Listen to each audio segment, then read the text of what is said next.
Good morning.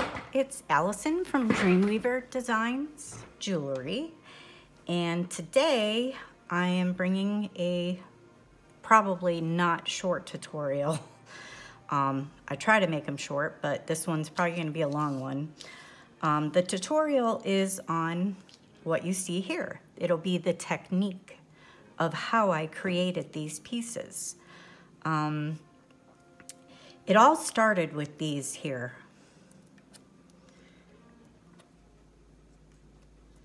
And I like to think outside of the box and use various different things with my clay. And I started using a special paint that is just chocked full of mica. And it does kind of a color shifting. And I used a stamp in the clay and went ahead and used this paint, and I came up with these. Now, they weren't much to look at until I put the resin on top. And when I did that, oh my, did they pop. And that's what started this whole thing here. So I'm going to briefly explain what I used to pretty much create each piece here. And then I will go on to the paints and the process. So I'll start with these guys. These are the first ones that I created and turned out to be a pretty good hit in the polymer clay groups. And I was really pleased with them too. And how I created these was I used, I don't know if any of you guys go to Tuesday Morning, but I love that place. You can get so many crafts there, stamps, paints, all sorts of things, like dirt cheap. And I came across this stamp and fell in love with it. Didn't know what I was going to use it for. I have so many stamps. You would not believe how many stamps I have. So I really didn't need any more stamps, but you know how it goes. $1.99, come on, add it to your stash. So anyway, I got this stamp, came home, and decided that I would get out my black polymer clay and go ahead and stamp with it. Then I used the cutters that I designed for RJ Crafts, and I used the larger ones in this set. They also come with the coordinating smaller ones for earrings, and cut out these shapes. Now, I didn't use all the shapes. There's this shape and this shape in the set that I did not use, but those would look beautiful as well. I'm gonna warn you now, I have a kitten in my house, and he is bound and determined to get into every tutorial that I create. And here he comes. Hello, Pumpkin. You gonna say good morning to everyone? You like Grandmommy's pretty, shiny, sparkly things, don't ya? Yeah, but you know what? You can't be the star of every show. No, you can't. So you need to go and find something to do, baby. Come on. All right, well, back to the tutorial. So I took the stamp, stamped it in the clay, and then used the special paint that I'm going to introduce to you. Some of you may have already known this technique. I'm sure I'm not the one who came up with it. I've just kind of been playing with it and experimenting with it, and I am not laying claim to coming up with this idea. I mean, if you can think it, I'm sure it's already been out there. So I just want to share how I came up with these just scrumptious looking pendants, beads, you know, beads and baubles, you know, I just like to share. So these were the first ones I created, and this is the stamp through Pendants. I'm not sure if this particular stamp is still available. I know sometimes Tuesday Morning will have things that are discontinued, so, but that's the stamp I used for that. Now for these peace signs, what I did with these is I went ahead and stamped with this peace stamp that I got from Hobby Lobby, and this is a Stampabilities, and I stamped it into the clay, and I also added my own backing and slipped a veil into that. So I turned it into a pendant. So that was with this stamp. Now you'll also hear my dog whining in the background. And then for Christmas, I'm going to be turning these into earrings. And as you see, I have several of them. And the shape is this cutter here from RJ Crafts. And this is the 1.5 or 1.25 inch cutter. And this is the holiday light cutter. I'll have links to everything that I can find. I may not have links to the stamps, but definitely for the cutters, the paint, and whatnot. So for these, I went into my stash and I found this stamp, which I also got at Hobby Lobby. And this is a Stampabilities as well. And this is called Swirls Background. The number is JR1074.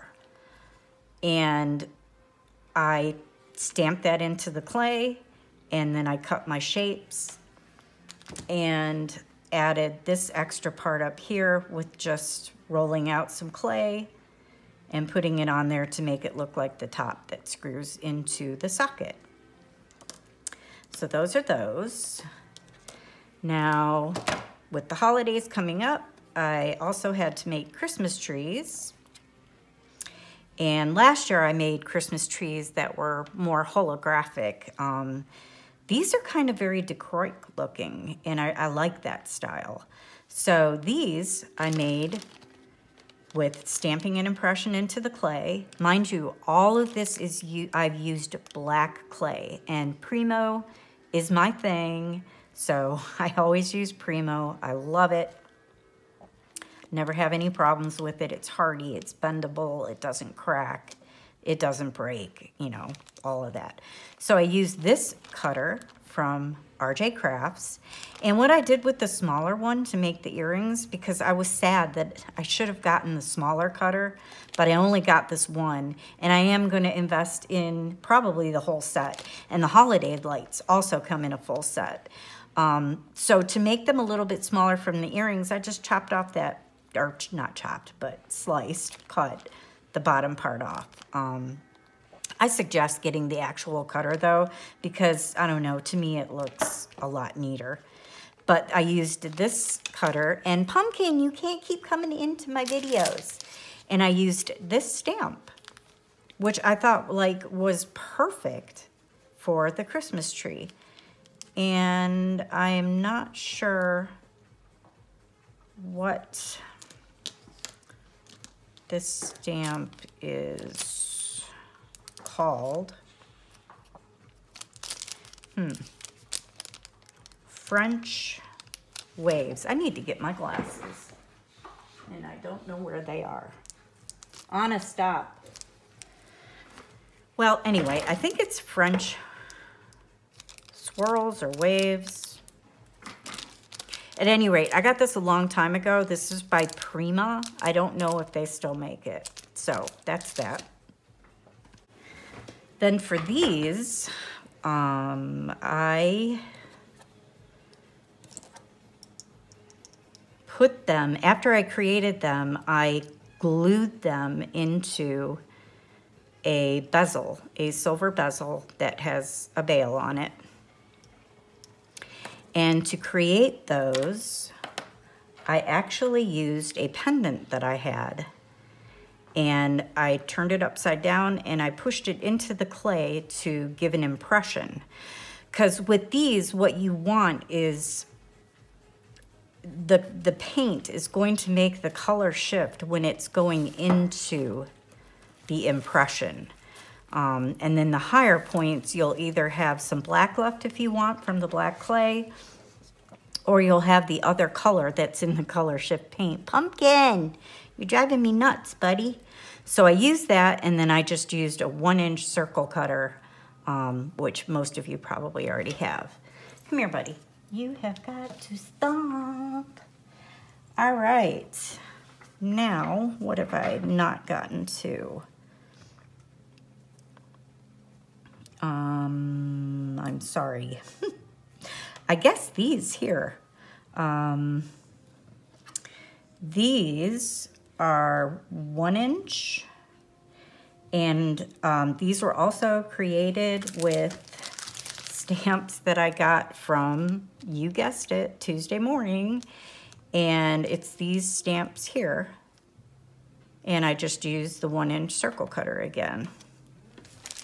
For this one, more stamps from Tuesday Morning, and I used this cutter, or stamp, this stamp here.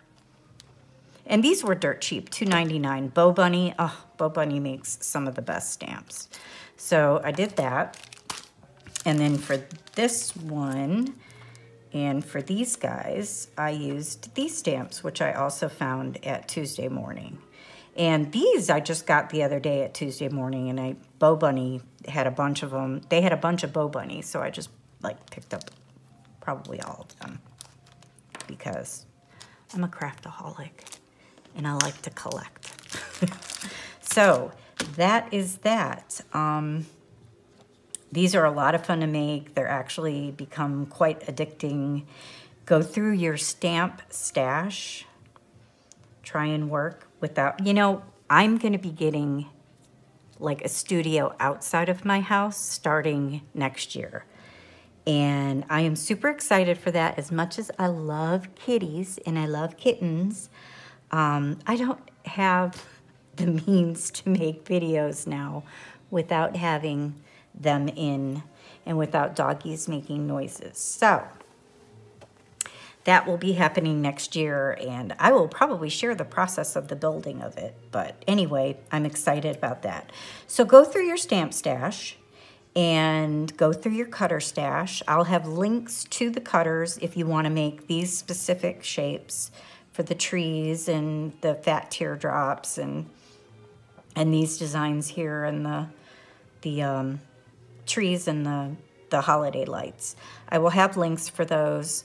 So, you know, just go through your cutter stash, go through your stamp stash, and I will be right back with the paints used in this process. I'm back, and these are the paints that I used on the Black Primo.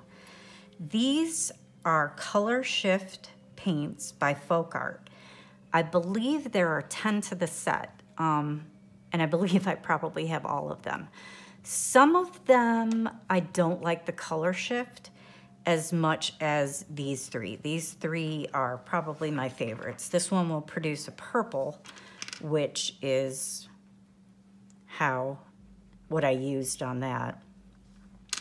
This one will give you like a teal and like a blue, and that's what I used for this. And it's just amazing when I show you the process. This green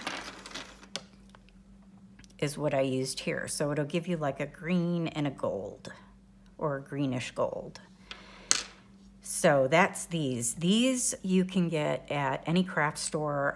I will post a link to where you can get them, but I think I got these at Michael's and I used a coupon, so they were really inexpensive. And these bottles are 2 ounces, but they go a long way. So that's that. These here are probably the most amazing paints I have ever used. And this is how it all started. I've had these in my stash forever and didn't use them, but that's kind of like a lot of the stuff in my stash that I haven't used yet. I don't know, I have an addiction, and it is what it is. I'm sure there are a lot of you out there that can relate to that. But these paints are by Jacquard, and they're Lumiere, and they're halo paints. Now this one produces a halo violet gold, and this one I like. I just wish that the violet was more pronounced, but it is very pretty. I'll use this piece as an example. This is the halo violet gold. This one is halo blue gold, and that's what I used in the center. And this one here is Halo Pink Gold, which actually has an orange in it too. And this piece here is with the Halo Pumpkin. I love you, but you gotta stop. This one here is with the Halo Pink Gold for the petals, and then the Halo Blue Gold in the background for like the leaves. And I also use that in the Christmas trees. And as you see, this one has a lot of blue in it, a lot of blue and green. And this one kind of has a grunge effect, and I love that look. That came out really cool. And that's used with the Halo Blue Gold. This one is the Halo Pink Gold. And you do actually see the pink in this one. A lot of it has to do with the actual technique, which we'll get into. This one is all with the Halo Violet Gold. Sadly, these are the only Halo paints that Lumiere or jacquard offers. I really wish that they would make more because I'm addicted to these and I would buy them all. And these have been around for a long time and they haven't made any more yet. So I'm kind of hoping that they do soon. But these paints and these acrylic paints here, oops, they're all acrylic paints. These are like the only, sadly, the only ones that I can find that have this color shifting ability. So, and like I said, there's 9 in this. There's only 3 that offer the halo, the interference colors of the Lumiere. They do have other metallic paints that are beautiful, and you know, you can use those too. They just won't give you that color shifting. But then again, you can add another color and you know, you don't need to use the color shifting paint. But pumpkin is bound and determined to be in every part of this video. So these are the paints and I will be back with the process. Hey, I am back and I have conditioned my Primo clay on the number 4 of my pasta machine. My pasta machine, the thickest setting is a 1, and the higher the number, the thinner the setting. I like to do a 4 because when I do these pieces, I like to resin them on the sides, on the back, on the front, like it's totally encapsulated in resin. So I like to do as thin as I can for my piece. So this is a number 4. And I figured I'm gonna go ahead and do the tutorial on my original pieces. And this one I'm actually gonna add more than just one color. Like, you know, this is just the green blue. This is the Aqua Flash color shifting paint. This one is the purple gold, and that one is the pink gold. So I think what I'm gonna do is maybe incorporate all the colors into one piece, or maybe just the 3 Halo Lumiere paints into one piece. So I will be using this shape. This is just a spray bottle of water. It used to be hand sanitizer, and it's gone, so now it's water. I have an acrylic block that I am going to use to push my stamp in, as well as to help cut my shape. So the first thing you want to do is take your stamp and go ahead and spritz some water on it, just to help it release from the clay. And go ahead and put it on my clay, and I'm going to take my acrylic block and I'm going to go ahead and make the impression into the clay. And you want to get as deep an impression as you can, because that will give the paint more places to go down into the recesses.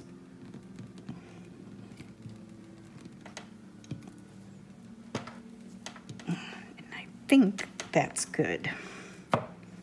Go ahead and push it a little more without the block, just to make sure.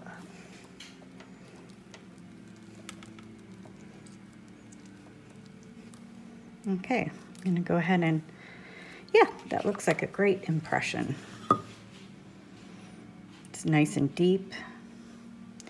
Now, the next thing you need to do is decide what you want to use from this impression with your cutter. And I need to get my glasses. Be right back. Okay, I am back. Now you want to look, and I think this side has more of a deeper impression, so I'm going to use that for my cutter. Now, I mean, you choose wherever you want to cut on your stamp, but I think I want to kind of do a side angle again like I did with this one here. I really like that look. So I think I'll center that there and just kind of pick it up and look and see if that's where you want it.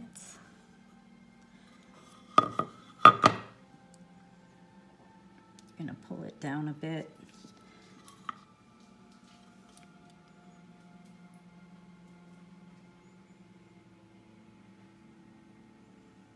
I think that's good. I like that. All right, now what I usually do is I take my acrylic block and just push down, nice and even. Then I give the cutter a wiggle and a jiggle. Take it off. Doesn't look like I pushed down enough on this side. Wiggle it a little more. And that will give it a cleaner impression, or not impression, but a cleaner cut from the cutter, and you'll have less cleanup. So there's that. Go ahead and pull this clay off. Now, as you'll see, there is some clay here. I'm not even gonna worry about that because once I bake this is when I do my cleanup. And I don't wanna lift this from the tile. I want it to stick to the tile, and I'll show you why later. But what we're gonna do is we're gonna go ahead and put this in the oven for 30 minutes. We're only gonna do a half bake because when we come back, we're gonna go ahead and apply the paints. So I'm gonna go ahead and put this in my oven at 275 for 30 minutes, and I'll be back. Okay, I am back, and my piece is out of the oven. Had only been in there for 30 minutes at 275, only on a half bake, because now we are going to do the magic. I've decided I'm just gonna go with the 3 halo colors and do like a mix on this. You're gonna need a paintbrush. I like to use a small soft. You're gonna need some water, and of course your paints. So let's get started. I am going to go with the lighter color first, and that would either be the purple or the pink, but I think we'll go with the pink first. Now you want to shake your paint up really good. And I like to work out of the lid. So you have your brush dipped in some water, and I just tap a little bit of the water off.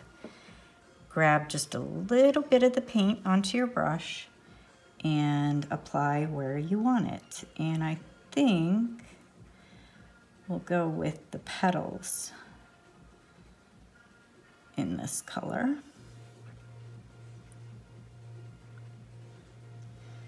And you don't have to be this precise. I mean, you can just use one color and splotch it all over, or, you know, a variation of colors without being precise. And it's not gonna stay that precise anyway. It's gonna get a little messy. But each time I dip the water in, just take off a little bit Just put a little bit of paint onto your brush. You don't want a lot of paint in this process.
All right, now we're gonna go with the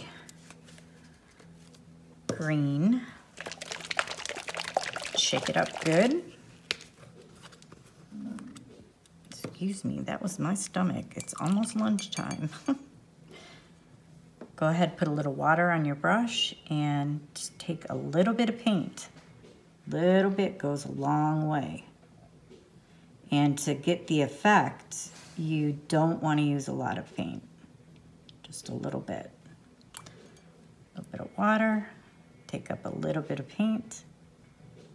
You put over here, put some there. Maybe make these areas here green.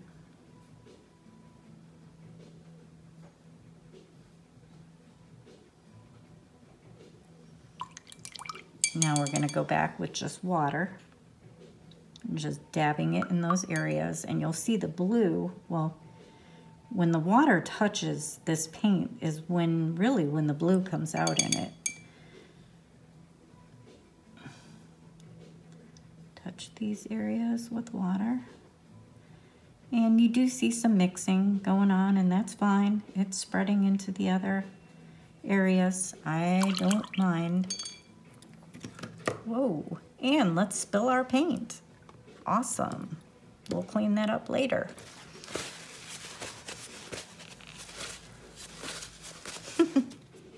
All right, now we're gonna go for the purple.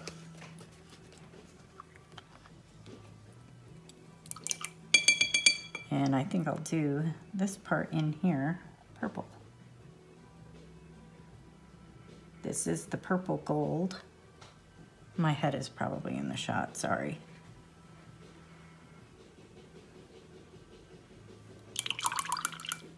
Add just water. And this is where I wish the purple would stay more purple. So right now, it kind of looks like a mess. And we just have to wait for it to dry at this point.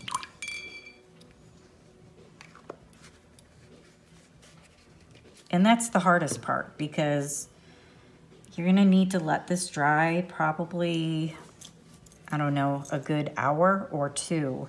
And then once it's dry, we'll put it back in the oven to bake.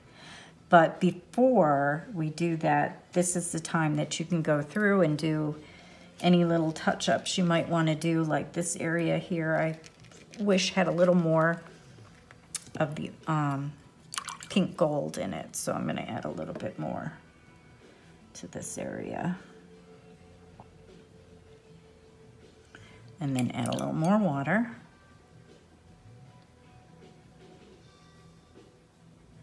So you can kind of control it. But it pretty much does what it wants to do. And I think that's it. I think I'm gonna leave it alone. We're gonna go ahead and wait for this to dry. I'm not gonna do that on camera because this video is already gonna be long enough. So I will be back when this is dry. Okay, I am back, and this has been drying for about a half hour, but I just wanted to show you that you can kind of stop the process if you're happy with what you have.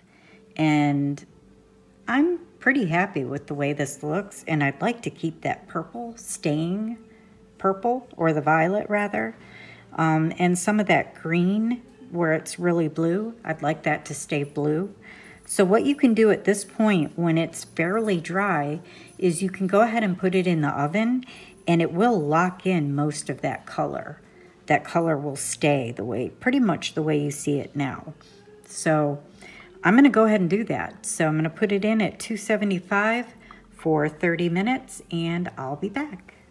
Okay, I am back and the piece is fully cured. The colors are, got the orange, the green, and the violet in the middle. Now these colors are really gonna pop once we put the UV resin on. So for this step, I'm gonna show you how to clean up the edges. We're gonna take it off the tile, clean up the edges, and I like to use a nail file for that. You're going to need some UV resin of your choice. This is a Japanese UV resin that I use. Toothpicks, a lighter, and tape to hold your piece down to your tile. So let's get started. The first thing that I do is I pull off the piece from the tile and put my glasses on. Go ahead and file all of this off. And it comes right off. I'm just simply doing the very edge. And as you see, it's all coming off.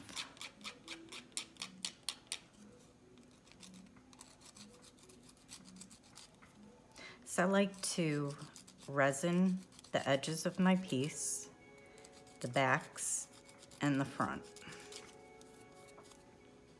And as you can see, you can touch this now. This is with baking it on there. You have also cured that paint. So there's no worries in touching it. All right, now I have perfectly clean edges. Now, I know a lot of people like to finish the backs of their work, and having it on a tile, you'll get this. But what I like to do to the back, you won't even see this. You know, a lot of people will put it on paper. I just put it on the tile, because what I do is I mix in some glitter with the resin, and then I will resin this side, and you'll never even see that.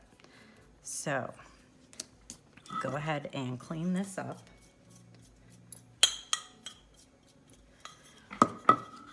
And the first thing we're gonna do is go ahead and do the sides of our piece. And I like to take just a little bit of resin, put it in here. This is just a silicone mold that I had made that I don't use very much for its intended purpose, but use it quite often to do this stuff. I have a UV light off to the side. You're not able to see it on camera, but that's what I will be putting this in. So what I do is I take a little bit of resin on my toothpick, rub it along the edge of my piece, and then I like to come up to the top, not on the top, but the edge, and just rub it along there.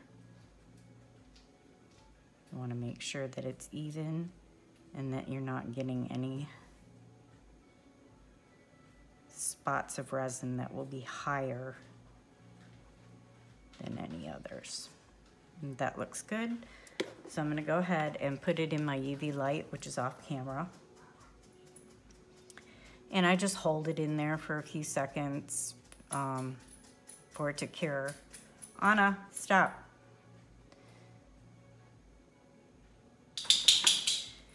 And now I'm going to go ahead and do this side, or this edge, the same way as I did the other one.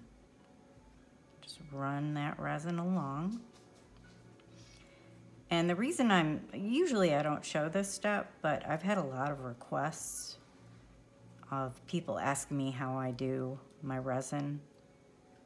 And there's a lot of really good videos on YouTube on how to do this, but I figured I'd go a little more detail this time than I usually do. All right, now I'm gonna pop that under the light, hold it under there for a little while.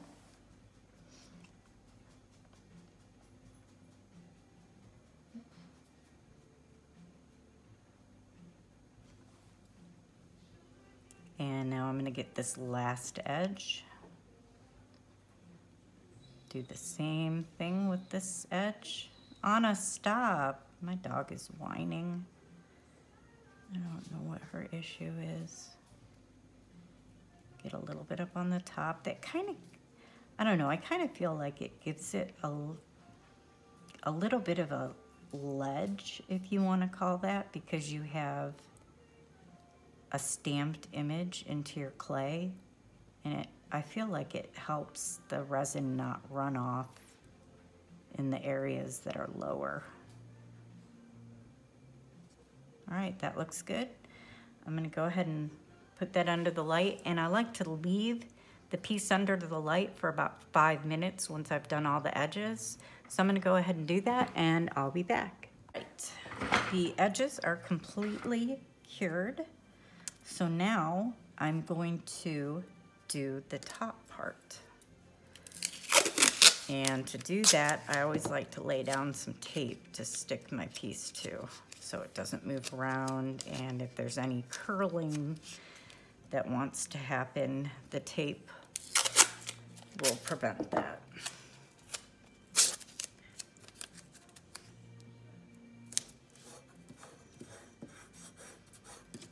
So I just put that down there.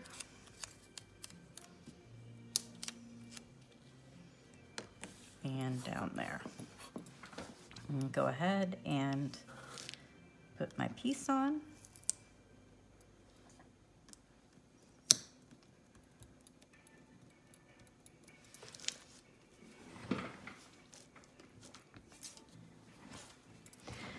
And we are going to go ahead and apply the resin. Now what I like to do is start close to the edge and work my way inward, because we're going to do 2 layers. So the first layer I don't do really thick. And get your toothpick, and you're going to go ahead and pull. And I do it without really touching the clay. I just kind of lay the toothpick on top and pull the resin towards the edge. So I'm not really even touching my piece, I'm just touching the resin.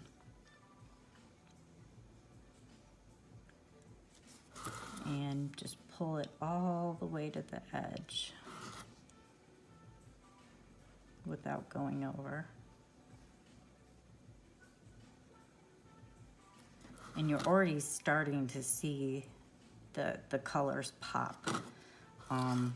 When you first take it out of the oven, it just isn't brilliant until you apply the resin.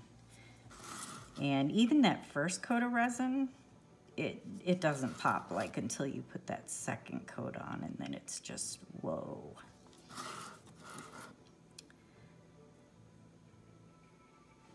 All right, I've got all of that to the edge. Now I'm going to take my lighter, and whenever I go to the Dollar Tree, I always just grab like 5, 6 of these. These things are awesome. You don't have that big barbecue lighter, and this works perfectly. So you just run your flame over the top to get rid of any bubbles that might be there. And I just do that for a little while. Make sure all bubbles are gone. And I'm gonna go ahead and put this under the UV lamp for 8 minutes, and I'll be back. All right, the top is now cured, and now we're going to do the back. So I simply pull it up. Sometimes you can manipulate it a little if you feel like there's any kind of bending going on.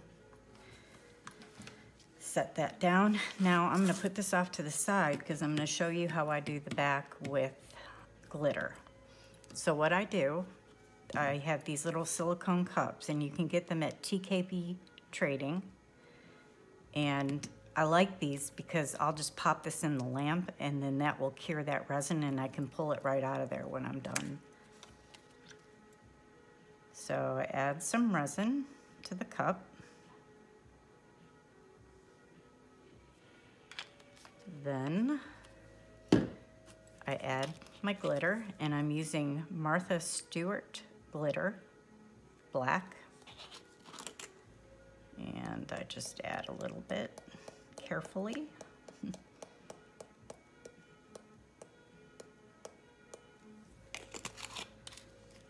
And then I mix it up.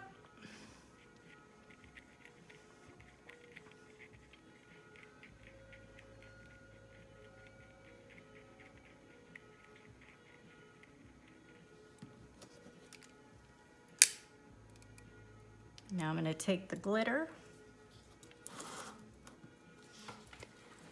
with the resin and put it on the back.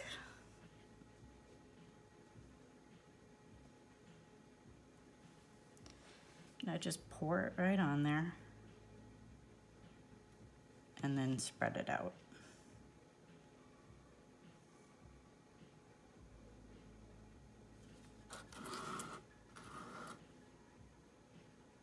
Take it all the way to the edge.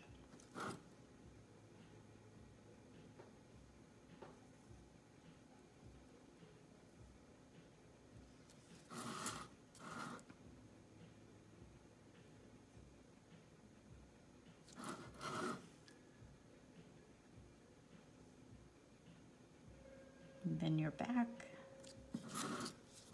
will be finished, and it'll be super sparkly.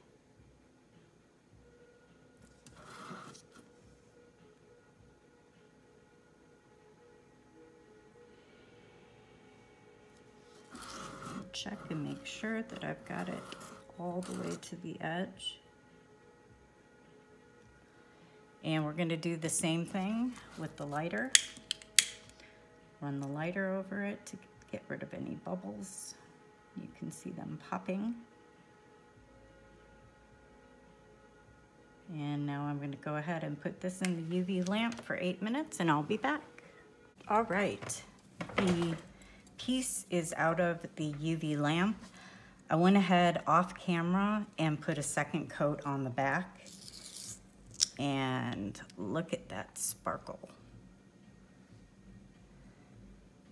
Love it. All right, now we're going to finish the top. We're going to give it one more coat, and then we will be done. Go ahead and get the resin.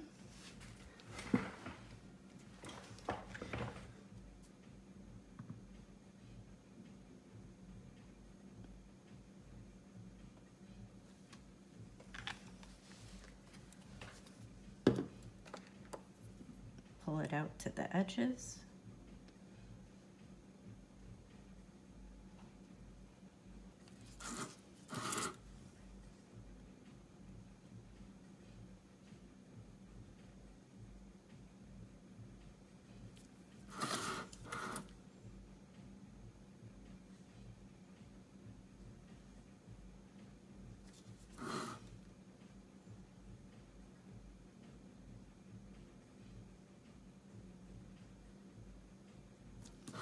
And you want to make sure on this second coat, sometimes it's kind of hard to see, but you want to get it right to that edge so it's smooth.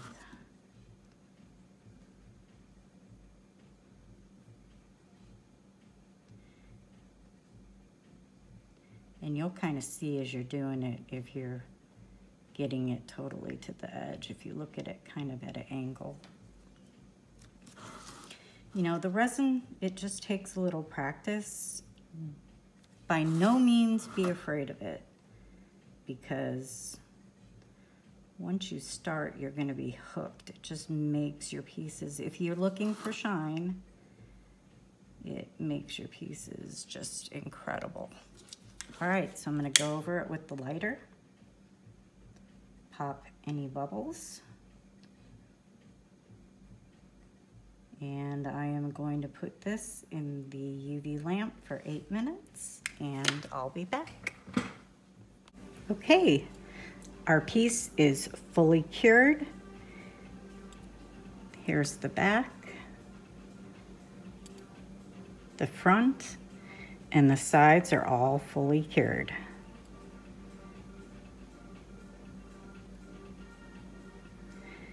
I hope that you found this video helpful and that you enjoyed the process, and I would love to see anything that you create using this technique.